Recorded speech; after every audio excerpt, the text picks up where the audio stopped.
এটা এই জন্য সাকসেসফুল যে আপনি যদি গত 20-30-40টা বছরের বাংলাদেশের লিডারদের ইভেন যে সফর দেখেন, তাহলে দেখবেন যে খুবই কম 2-3 জন হয়তোবা রিজিওনাল লিডারদের সাথে দেখা করেছেন তারা, বা 2-3 জন ইউএন জেনারেল ইউএনের যারা সিনিয়র অফিসিয়াল তাদের সাথে দেখা করেছেন ম্যাক্সিমাম।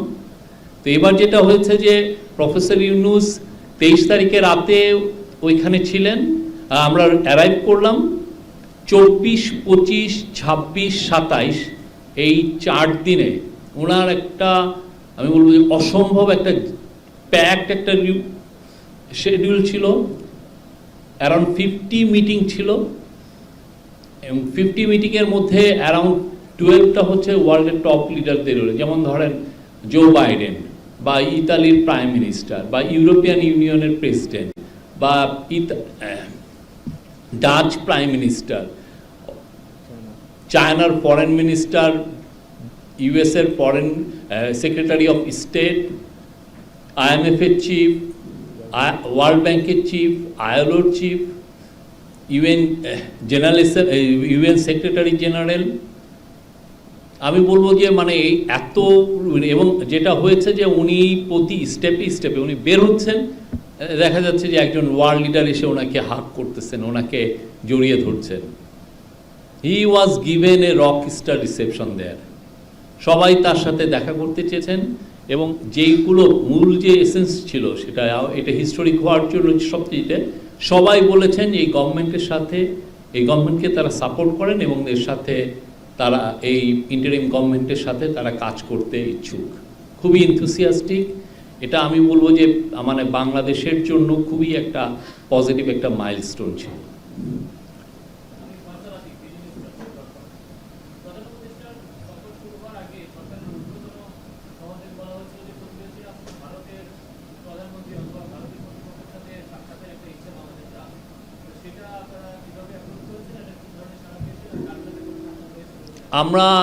আমার মনে হয় যে আমরা যখন ফরেন অ্যাডভাইজার এটা নিয়ে কথা বলেন যে কার্টেন রেজার করেন, ওইখানে কিন্তু উনি বলেন নাই যে নরেন্দ্র মোদীর সাথে দেখা হবে।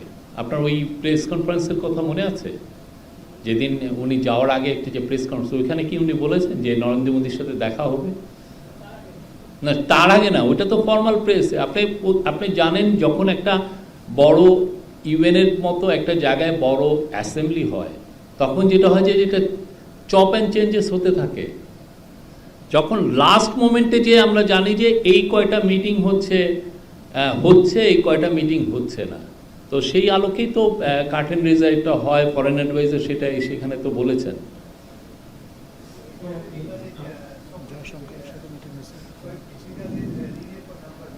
একটা জিনিস কি, জয়শঙ্করের সাথে কিন্তু ফরেন অ্যাডভাইজার মিটিং হয়েছে। উনি কালকে একটা প্রেস কনফারেন্স করবেন, আপনারা ওইখানে ওনাকে এই বিষয়ে জিজ্ঞেস করতে পারেন।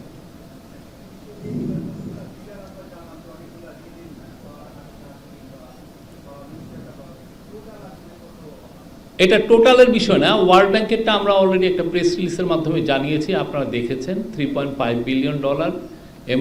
এছাড়া ধরেন রোহিঙ্গা বিষয়ে একটা বড় একটা কনফারেন্স হচ্ছিল, সেখানে প্রফেসর ইউনূস ছিলেন। সেখানে ইউএস জানিয়েছে যে রোহিঙ্গাদের জন্য তারা $199 মিলিয়ন দিবে। তারপরে ইউরোপিয়ান ইউনিয়নের যিনি প্রেসিডেন্ট, উনি বলেছেন যে বাংলাদেশের রিনিউয়েবল, মানে বাংলাদেশের যে এনার্জিতে যে গ্রিন ট্রানজিশনের জন্য, রিনিউয়েবল এনার্জির জন্য ওরা 400 মিলিয়ন ইউরো দিবেন। এছাড়া সবার মানে এআইডির চিফ বলেন বা এদিক দিয়ে অন্যান্য দেশের দেবো, কিছু কিছু আইএমএফের চিফের সাথে কথা হয়েছে, উনি আশ্বাস দিয়েছেন যে উনি বাংলাদেশের সাথে আছেন এবং উনি বলেছেন যে উনি এই যে আপনারা জানেন যে আইএমএফের একটা টিম বাংলাদেশে এখন সফর করছে। আইএমএফের এই সফরটা খুবই ইম্পর্টেন্ট। তারা এই সফর থেকে ফিরে যে আইএমএফের যে বোর্ড তাকে বলবে যে তার ফাইন্ডিংসটা কি, সেই আলোকে আইএমএফ আরও, ওরা তো একটা আপনারা জানেন যে গত বছর জানুয়ারি বা গত বছর থেকে একটা $4.7 বিলিয়ন একটা সাপোর্ট প্রোগ্রাম অ্যানাউন্স করেছিল। সেইটার অ্যাডিশনাল আরও আমরা আশা করছি যে আরও অনেক আসবে, মেবি আপ টু $3 বিলিয়ন। আমি একটা প্রশ্ন করতে চাই এখান থেকে, সেটা হচ্ছে যে আপনি যেটা বলছিলেন যে প্রফেসর ইউনূস কে নাম ও আহমদ ফয়জুল নিউ ইউনিভার্সিটি, তো আপনি বলছিলেন গ্লোবাল লিডাররা ওনাকে ভাগ করেছেন নানান ধরনের, আমরা এটা দেখেছি অনেক রিসেপশন পেয়েছেন। তো আমাদের বাংলাদেশে যে বাংলাদেশ বা ন্যাশনাল ডিবেটিং যে প্রসেস চলছে সেই প্রসেসে কিছু ফিনান্সিয়াল সাপোর্টের কথা আপনি বলছেন, যে টেকনিক্যাল কোনো সাপোর্টের বিষয়ে আমরা কোথাও থেকে কোনো আশ্বাস পেয়েছি কিনা একটা বিষয়, কারণ আমাদের ডেমোক্রেটিক ইনস্টিটিউশনগুলি এখন একটা প্রসেসের মধ্যে শুরু হয়েছে যেগুলি রিকনস্টিটিউট করা, সেই জায়গায় কোনো সাপোর্ট আমরা পাচ্ছি কিনা। আরেকটা বিষয় হচ্ছে উনি ওনার জাতিসংঘে বক্তব্য বলেছেন, এর আগে জাতির উদ্দেশ্যে ব্যবহার সময় বলেছেন সেটা কমিশন গঠন হচ্ছে, সেই কমিশনগুলি আগামীকাল থেকে ফাংশন করা শুরু করার কথা সেটা আসলে সরি ওয়ার্ল্ড লিডাররা একটা জিনিস বলেছেন যে তারা বাংলাদেশের যে রিফর্মটা হচ্ছে, যে রাষ্ট্র মেরামতের যে একটা বিশাল কাজ যে নেওয়া হয়েছে তাকে তারা ফুল সমর্থন জানিয়েছেন। হ্যাঁ, এবং সে আলোকে 6টা কমিশনের ব্যাপারে যেই আপনি যেটা বলেন যে টেকনিক্যাল যে কাজ, এটা তো আসলে লিডারের পর্যায়ে এটা আলোচনা হয় না। আপনি যখন ফুল সমর্থন দিলেন তখন হয় কি একটা টেকনিক্যাল পর্যায়ে বা একটা ফরেন সেক্রেটারি লেভেলে এই আলাপগুলো হয়। এই আলাপগুলো তো একটু পরের বিষয়, কিন্তু যেটা হয় যে আপনি ওয়ার্ল্ড লিডার বিষয়ে এই একটা ইতালির প্রাইম মিনিস্টারের সাথে যে আলাপটা হচ্ছে, তারপরে যেহেতু এটা যেটা ডিসিশন হয় সেটা অফিসিয়াল লেভেলে নামে, তখন অফিসিয়াল লেভেলে এই আলাপগুলো হয়। আর 6টা কমিশনের যেটা বললেন, হ্যাঁ কালকের থেকে এটা শুরু করার কথা, কিন্তু যেটা হয়েছে যে একটা ডিসিশন এসছে যে তার আগে এই বাংলাদেশের যে পলিটিক্যাল পার্টিগুলোর সাথে আমাদের উপদেষ্টা পরিষদ আর এক দফা আলোচনা করতে চাচ্ছেন, আলোচনা করে ওনারা এই এটা চূড়ান্ত করবেন। এই 6টা কমিশন কার্যক্রম অফিসিয়ালি কার্যক্রম শুরু করার আগে অ্যাডভাইজারি কাউন্সিল বা সরকার পলিটিক্যাল পার্টির সাথে আরেক দফা ডায়ালগ করবে। টেকনিক্যালি 6 জন কমিশনারে যখন নাম হয়ে গেছে, আমি বলতে পারি যে কমিশনের কাজ কিছুটা হলেও শুরু হয়েছে, কিন্তু যেটা হচ্ছে যে পুরো পলিটিক্যাল পার্টিরা তো এখানে একটা স্টেক হোল্ডার, তার সাথে একটু আলাপ হবে, হয়ে তাদের মতামতটা একটু চাওয়া হবে অনেক কিছুতে। আপনি কোশ্চেন করছেন, আর কেউ?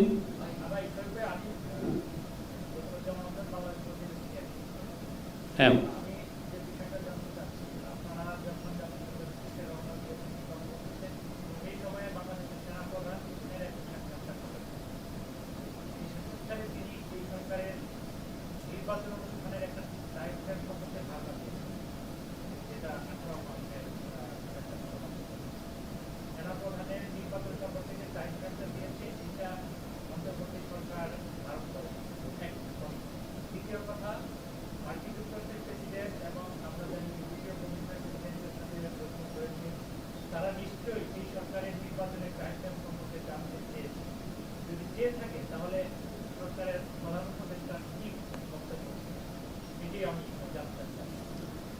আমি দ্বিতীয়টা ফার্স্টে বলি। আমার মানে যে ওয়ার্ল্ডের যারা টপ লিডার কেউ কিন্তু টাইম ফ্রেম জানতে চান নাই। তারা বাংলাদেশের জানেন যে যে কাজগুলো হবে ইট উইল টেক টাইম।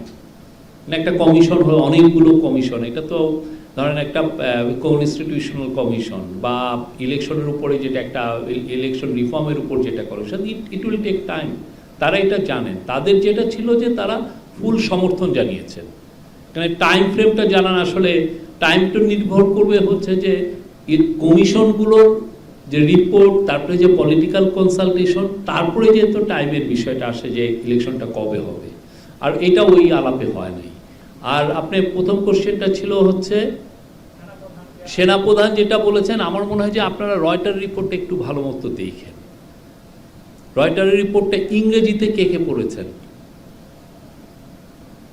ইংরেজি রিপোর্টে রয়টারের কিন্তু পুরো কোট আনকোটের মধ্যে কিছু নাই, প্যারাফ্রেজ করে ওরা একটা দিয়েছে। এবং ওই ইয়েটা যদি আপনি দেখেন, ওদের 6th প্যারা এটা আছে, 6th প্যারা ওদের রিপোর্টটার, ওইখানে লেগেছে ফলোয়িং দ্য রিফর্মস, তারপরে ওরা বলছে যে 18 মাস। হ্যাঁ, এখানে একটা ক্যাভিয়েট আছে। তো সেই জায়গাতে আমরা এখানে এটা 16 মাস না 18 মাস না 12 মাস না 6 মাস, এটা আসলে ডিসাইড করবে বাংলাদেশের জনগণ। ঠিক আছে, যে বাংলাদেশের জনগণ এবং যেই কমিশনগুলো করা হলো এটা খুবই তো একটা বড় রাষ্ট্র মেরামতের একটা কাজ। এই কমিশনের রিপোর্ট নিয়ে পলিটিক্যাল কনসালটেশন, এবং এই কনসালটেশনের পরে বাংলাদেশের জনগণ, বাংলাদেশের সোসাইটি, বাংলাদেশের সমস্ত স্টেক হোল্ডার যখন ডিসাইড করবেন যে না আমরা এই বিষয়ে ঐক্যমত্যে পৌঁছেছি, তখন আপনি ইলেকশনে একটা ইয়া হবে। এটা কবে হবে? এটা কি 16 মাস পরে হবে, নাকি 12 মাস পরে হবে, না 8 মাস পরে? এটা আসলে এখনই নির্ধারিত করা যাচ্ছে না। আর আমার মনে হয় যে সেনাপ্রধান এখানে অপিনিয়ন দিয়েছিলেন।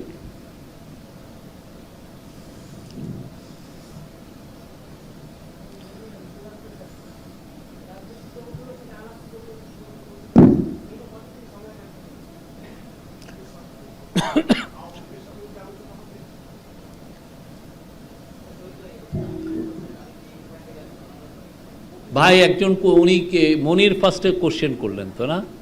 হ্যাঁ,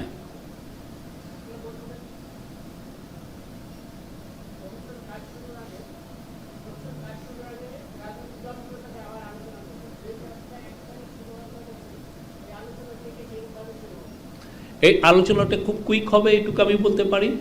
আলোচনাটা হওয়ার পরেই দেখবেন যে কমিশনের কাজগুলো শুরু হচ্ছে। পলিটিক্যাল পার্টিজ, সব পলিটিক্যাল পার্টিজ বলতে আওয়ামী লীগের সাথেও কি আলোচনা হবে? এটা আপনি উপদেষ্টা পরিষদের সাথে কথা বলে জানবেন, তারা তো ইনভাইট করছেন।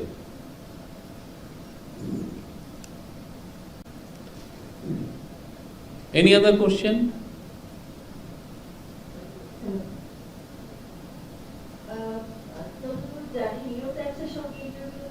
প্রধান উপদেষ্টা তারা একটা প্রশ্ন করেছিলেন যে নির্বাচনে কি নিজে অংশ নেবেন কিনা, তখন প্রধান উপদেষ্টা বলেছিলেন যে এই ধরনের কোনো পরিকল্পনা তার নেই। রাজনৈতিক দলগুলোর কিন্তু একটা আশঙ্কা আছে, যেহেতু তার একটা পপুলারিটি আছে ডক্টর মোহাম্মদ ইউনূসের, এবং ছাত্র জনতার চাওয়ার ভিত্তিতে তিনি এসেছেন, সেই কারণে তিনি যেহেতু পলিটিক্যালি এগোতে চান সেটা তাদের জন্য রিস্ক হবে।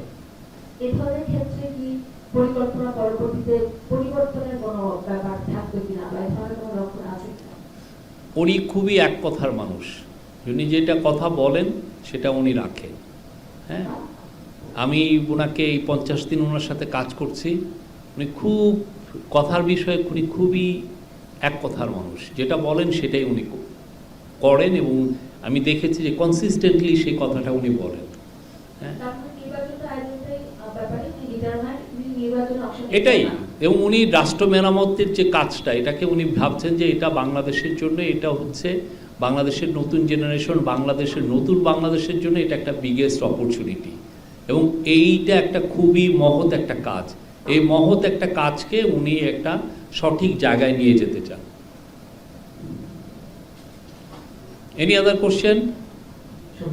আমার একটা প্রশ্ন ছিল, নাম বলেন প্লিজ। আমার মানিক মিয়াদি, হ্যাঁ, আমি বিউজ বাংলাদেশে কাজ করছি। আমার প্রশ্ন হচ্ছে ঠিক সামনে 4 তারিখে আমার ইব্রাহিম আসবেন মালয়েশিয়ার প্রধানমন্ত্রী, উনি আসার পরে কি বাংলাদেশের শ্রমিক রপ্তানির বিষয়ে কোনো কথা হবে কিনা? এটা পররাষ্ট্র মন্ত্রণালয় এটা নিয়ে ওনাদের সাথে ইয়ে হয়েছে। এটা খুব শর্ট একটা ট্রিপ, আপনারা পররাষ্ট্র মন্ত্রণালয় এটার ট্রিপের আগে আপনাদেরকে ব্রিফিং করবেন, আপনারা তখন ওনাদেরকে জিজ্ঞেস করবেন।